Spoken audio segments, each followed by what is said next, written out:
आज हम किसकी चर्चा करेंगे? Coastal planes of India. काफी महत्वपूर्ण है, सामान्यतः मिलेगा नहीं जल्दी। Coastal planes of India, Bharat का तटीय मैदान। भारत का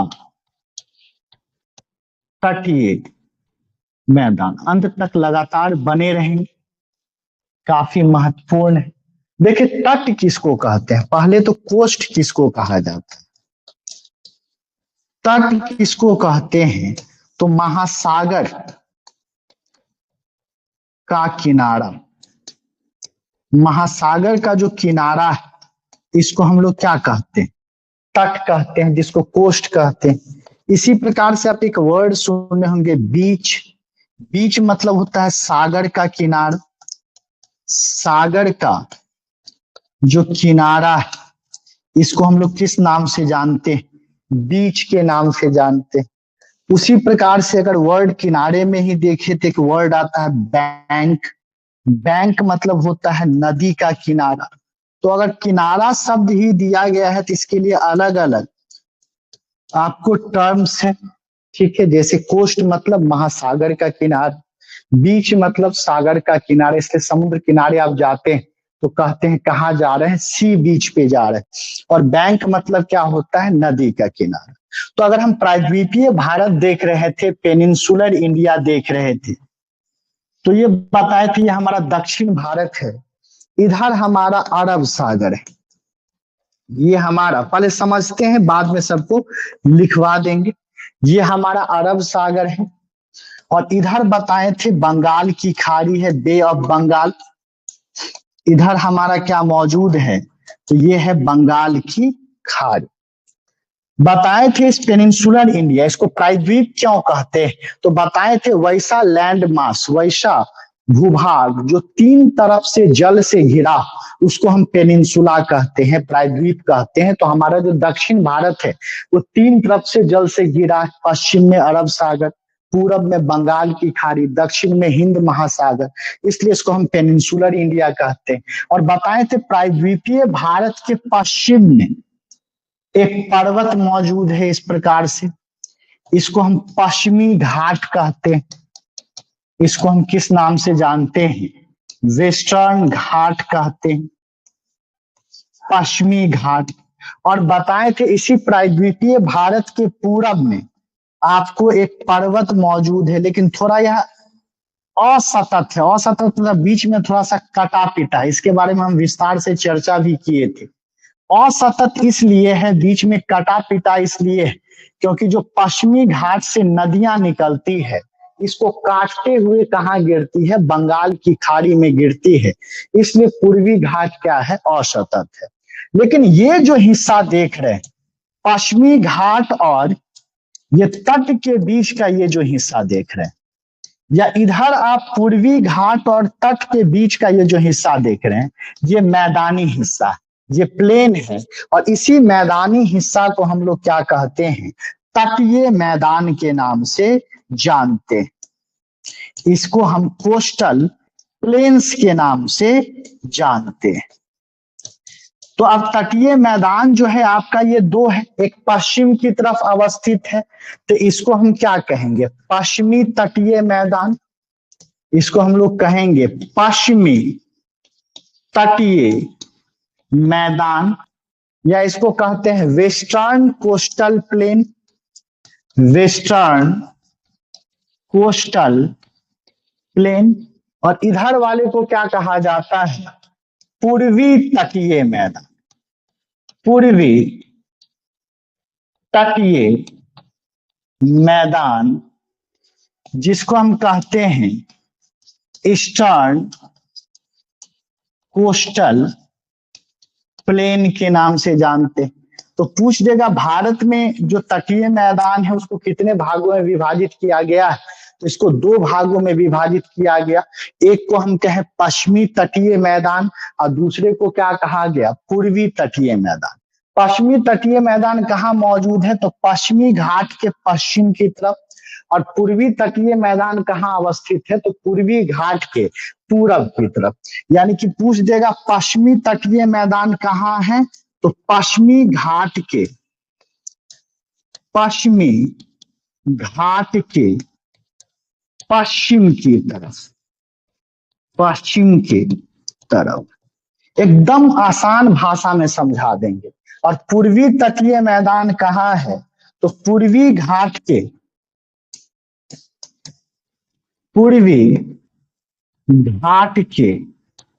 पूरब के तरफ।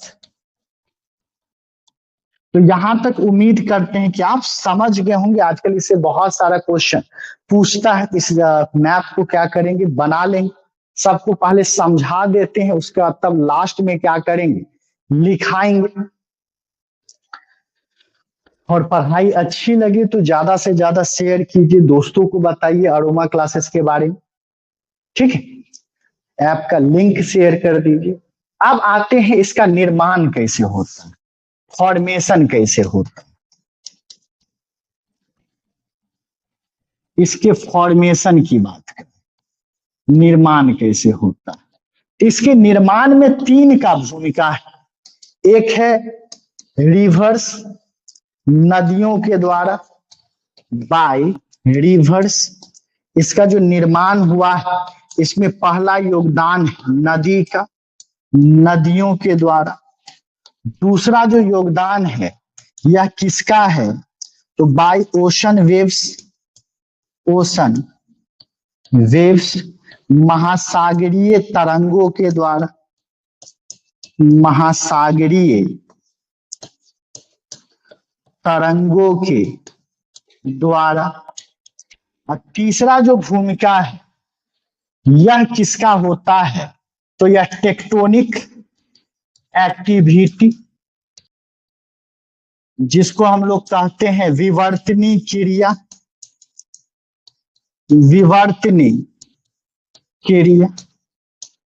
ठीक है। इस तीनों का क्या है समझाते हैं, इसको नोट कीजिए कि आखिर यह मैदानी भाग का निर्माण कैसे हुआ। आखिर पश्चिमी घाट के पश्चिम की तरफ ऐसा क्या हुआ जो उधर मैदान बन गया, या पूर्वी घाट के पूरब की तरफ ऐसा क्या हुआ कि मैदान का निर्माण हुआ। तो देखिए समझते हैं, ये हमारा पश्चिमी घाट प्रायद्वीपीय भारत। तो बताए थे कि 2 प्रकार की नदियां जो हैं वह आपको दक्षिण भारत में बहती है, प्रायद्वीपीय नदियां। एक प्रायद्वीपीय नदी है जो पश्चिम की तरफ बहती है, जैसे हम नर्मदा बताए थे, तापी बताए थे, जुआरी हो गया, मांडवी, ये सब क्या है पश्चिम की तरफ प्रवाहित करती है। तो पश्चिमी वाहिनी नदी इसको कहते हैं पश्चिम वाहिनी नदी। और पश्चिम वाहिनी नदी में जो अधिकांश नदी है वो कहाँ जाकर गिरती है, अरब सागर में गिरती है। कुछ नदी जो है यह पूरब की तरफ बहती है, जैसे आप सुवर्ण रेखा सुने होंगे, गोदावरी सुने होंगे, कृष्णा सुने होंगे। ये सब जो नदी है इसको हम कहते हैं पूर्व वाहिनी नदी। तो प्रायद्वीपीय भारत में, पेनिनसुलर इंडिया में 2 प्रकार की नदियों का प्रवाह है। एक नदी पश्चिम की तरफ प्रवाहित होती है और अरब सागर में गिरती है। हालांकि कुछ नदी अपवाद है, जैसे हम बताए थे लूनी नदी जो है वह पश्चिम की तरफ प्रवाहित तो करती है लेकिन रन ऑफ कच्छ में विलुप्त हो जाती है, ये अरब सागर में नहीं गिर पाती। उसी प्रकार से पूरब की ओर बहने वाली नदी है जो बंगाल की खाड़ी में जाकर गिरती, लेकिन गिरती है तो बताए थे नदी जब प्रवाहित करती है तो अपने साथ बहुत सारे महीन कणों को ढोती है। उस कण को सिल्ट कहा जाता है, गाद कहा जाता है। तो जब ये नदियां बहती है तो इस क्षेत्र में गाद को जमा करती है, सिल्ट को क्या करेगी, जमा करेगी। और इसी गाद के जमा होने के कारण, इसी सिल्ट के निक्षेपण से, डिपोजिशन ऑफ सिल्ट से यहाँ पर मैदानी भाग का निर्माण हुआ। जैसे बिहार देख लीजिए, उत्तर प्रदेश देख लीजिए, यहाँ पर गंगा का मैदानी भाग है। गंगा नदी का जो प्रवाह धीमा हुआ तो अपने साथ जो सिल्ट लेके आई थी वो सिल्ट को जमा कर दी। तो आज जो आप बिहार में अलूवियल सॉइल देख रहे हैं, जलोढ़ मृदा देख रहे हैं, वह नदियों के द्वारा ही डिपोजिशन के कारण बना। यानी कि हम लोग के इधर जो मैदानी भाग है वह क्या है, आपको रिवर्स के द्वारा डिपोजिशन हुआ। आप असम चले जाइए, असम का जो मैदानी भाग है वह ब्रह्मपुत्रा नदी के द्वारा जो सिल्ट लाया गया, सेडिमेंट्स लाया गया, उसके जमा होने के कारण। इसी प्रकार से यहाँ पर जो वेस्टवर्ड फ्लोइंग रिवर्स है या ईस्टवर्ड फ्लोइंग रिवर्स है, इनके द्वारा जो सिल्ट ढो के लाया गया, उन गादों को इन क्षेत्रों में जमा कर दिया गया, जिसके कारण मैदानी भाग का निर्माण। दूसरा, आपको पता भी होगा कि जो भी महासागरीय तरंग है, ओशन वेव है, ये तट से आकर टकराती, ये तट से आकर टकराएगी। तो जब महासागरीय तरंग तट से आकर टकराएगी तो ये भी तो अपने साथ कुछ सिल्ट लेके आएगा। तो जो ओशन वेव है ये भी इधर किनारे पर आपको सिल्ट लाके क्या करते चलता है, जमा करते चलता है। तो नदी के कारण भी सिल्ट जमा हुआ, और जो ओशियानिक वेव जो है, महासागरीय जो तरंग है, उसके कारण भी सिल्ट जमा हुआ, इसलिए यहाँ पर तटीय मैदान का निर्माण हुआ। तीसरा है टेक्टोनिक एक्टिविटी। तो यदि फिजिकल ज्योग्राफी हम पढ़ाए होंगे तो वहां पर एक चीज चर्चा किए होंगे कि कोस्टल प्लेन जो होता है, तटीय मैदान जो होता है या कोस्टल एरिया जो है, वो बहुत कमजोर क्षेत्र होता है, और वहां पर या तो तटीय मैदान नीचे की ओर धंस जाता है, सबडक्शन हो जाता है, या ऊपर की ओर उठता है, जिसको इमरजेंस कहते हैं। तो कोस्टल रीजन में, तटीय क्षेत्र में जो है, या तो वो क्षेत्र नीचे धंस जाएगा या ऊपर की ओर उठ जाएगा। अगर धंसता है तो उसको सबडक्शन कहेंगे, अगर उठता है तो इसको इमरजेंस कहेंगे। तो इस टेक्टोनिक क्रिया के कारण भी, टेक्टोनिक एक्टिविटी के कारण भी वहां पर मैदान का निर्माण हुआ। यहाँ पर जो अरब सागर का प्लेट है वो नीचे धंस गया और पश्चिमी घाट ऊपर उठ गया, तो नीचे धंसा हुआ भाग क्या बन गया, मैदान बन गया। उठा हुआ पश्चिमी घाट जो है वह पर्वत बन गया। तो ये तीनों के कारण हो गया। पहला, नदियों के द्वारा क्या हो गया, नदियों के द्वारा निक्षेपण से, नदियों के द्वारा गाद के निक्षेपण से, गाद के निक्षेपण से, यानी कि due to the deposition of silt, due to the deposition of silt by rivers, by rivers. दूसरा है, यहां भी सेम है, महासागर तरंग के द्वारा निक्षेपण हो, और यहां पर किसके कारण हो सकता है, इमरजेंस के कारण, उठेगा तब उत्थान के कारण, या सबडक्शन के कारण, सबडक्शन मतलब नीचे धंस जाए, सबडक्शन के कारण, इसके कारण भी क्या होता है, मैदान का निर्माण होता है। तो समझ गए होंगे कि पूर्वी घाट और पश्चिमी घाट का निर्माण होता कैसे। अब हम लोग आते हैं classification, classification of western coastal plain या division of western coastal, division of western coastal plain. पश्चिमी तटीय मैदान का विभाजन, पश्चिमी तटीय मैदान का विभाजन। आखिर वेस्टर्न कोस्टल प्लेन का डिवीजन कैसे, इसके बारे में हम लोग क्या करते हैं, देखते हैं। तो हम लोग कोस्ट का डिवीजन पहले पढ़ चुके हैं, लगभग उसी प्रकार से मिलता जुलता है। इस प्रकार से यहां ये बताए थे, रन ऑफ कच्छ है, यहां पर कच्छ का रन है, गुजरात में कच्छ का रन है, जहां बताए थे यहाँ पर क्या है, कच्छ के रन का तट है। ये वाला हमारा क्या था, कठियावाड़ तट था।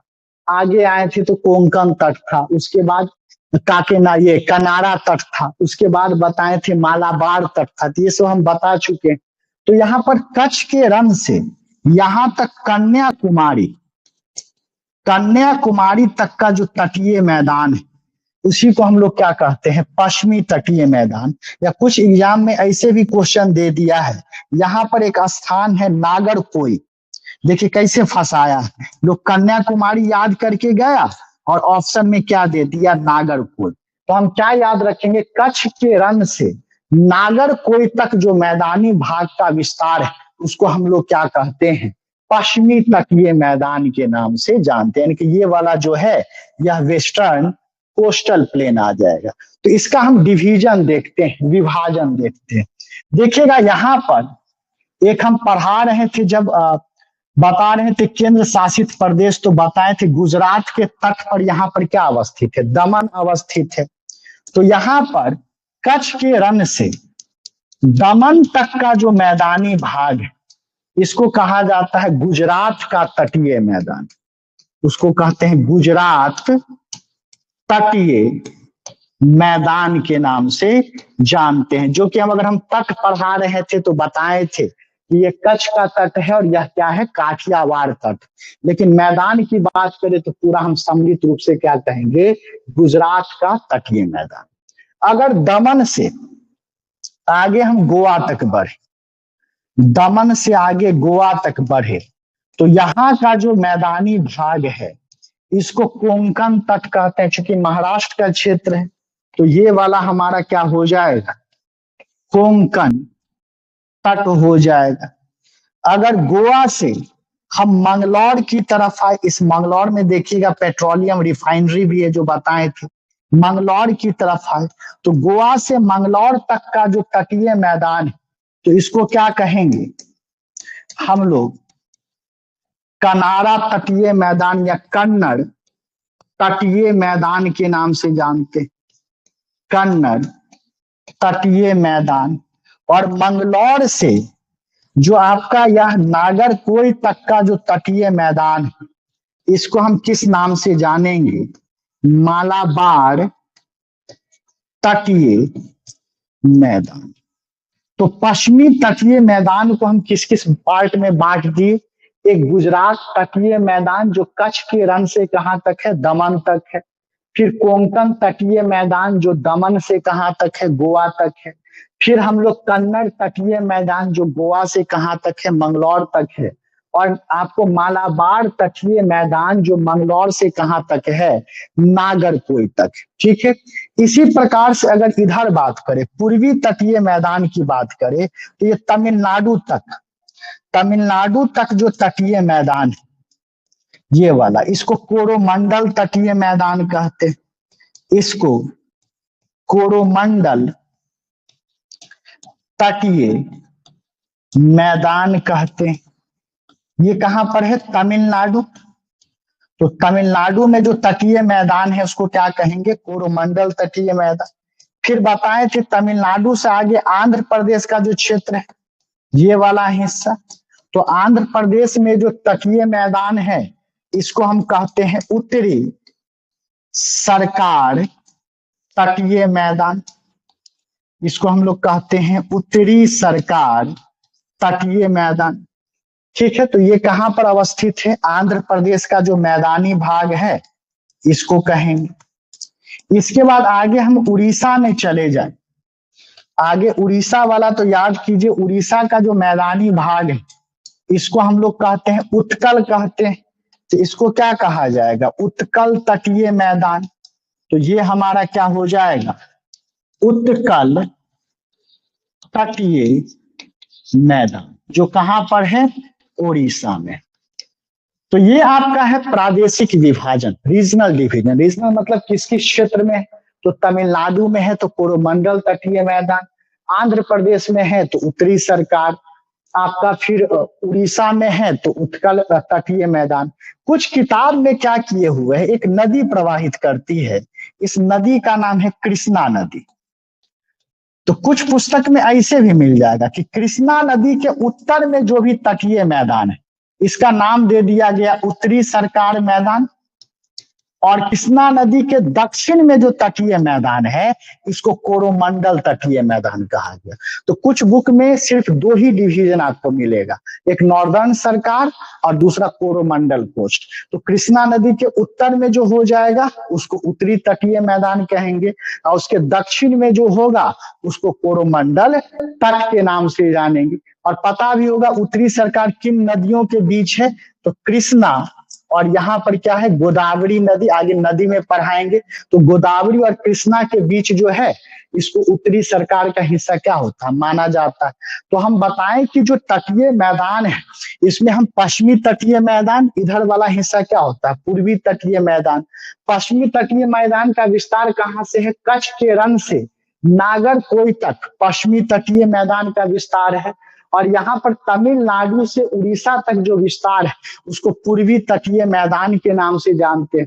जो गुजरात वाला जो मैदानी भाग है उसको गुजरात तटीय मैदान कहते हैं। महाराष्ट्र में जो मैदानी भाग है विशेषकर दमन से लेकर गोवा तक उसको हम लोग कोंकण तटीय मैदान कहते हैं। गोवा से मंगलौर तक का जो मैदानी भाग है उसको कन्नड़ तटीय मैदान कहते हैं। और मंगलौर से नागरकोइल तक का जो तटीय मैदान है उसको हम लोग मालाबार तटीय मैदान कहते हैं। पूर्वी तटीय मैदान को अलग अलग आधारों पर बांटा गया है। अगर हम क्षेत्र के आधार पर, रीजन के आधार पर बांटे तो तमिलनाडु में जो तटीय मैदान है उसको कोरोमंडल तटीय मैदान कहेंगे। आंध्र प्रदेश में जो तटीय मैदान है उसको उत्तरी सरकार तटीय मैदान कहेंगे। उड़ीसा में जो तटीय मैदान है उसको उत्कल तटीय मैदान कहेंगे। और नहीं तो नदी के आधार पर करे तो कृष्णा नदी के उत्तर में जो भी तटीय मैदान था उसको उत्तरी सरकार तटीय मैदान कहा गया। और कृष्णा नदी के दक्षिण में जो भी तटीय मैदान था उसको क्या कहा गया, कोरोमंडल तटीय मैदान के नाम से जाना गया। तो ये पूरा विभाजन जो है यह खत्म हो गया। कल के वीडियो में हम लोग क्या देखेंगे, इसके विशेषता के बारे में देखेंगे कि पश्चिमी तटीय मैदान का क्या विशेषता है और पूर्वी तटीय मैदान का क्या विशेषता है।